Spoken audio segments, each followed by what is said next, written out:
திரும்பவும் நாங்க தான்டா ஜெயிப்போம். என் தலைவன் 3வது ஜெனரேஷன் பொலிட்டீஷியன். 55 வருஷம் அரசியல் வாழ்க்கை. பிரச்சாரம் வேணாம், மீட்டிங் வேணாம், என் தலைவன் முகம் மட்டும் போதும். அந்த முகத்தை 55 வருஷமா ஒட்டி ஒட்டி ஒட்டி தலையில ஏத்தி வச்சிருக்கோம். ஒவ்வொரு பொருளையும் ஒவ்வொரு திட்டத்திலையும் என் தலைவனுடைய முகம். இலவச பொருள்ல இருந்து இருட்டுல நிக்கிற குப்பை தொட்டி வரைக்கும் என் தலைவனோட முகம்.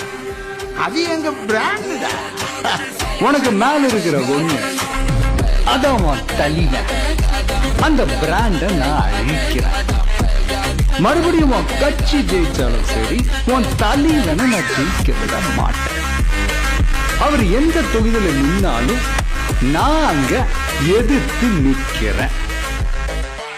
அந்த பிராண்ட நான் கிழிச்சு காட்டுறேன்.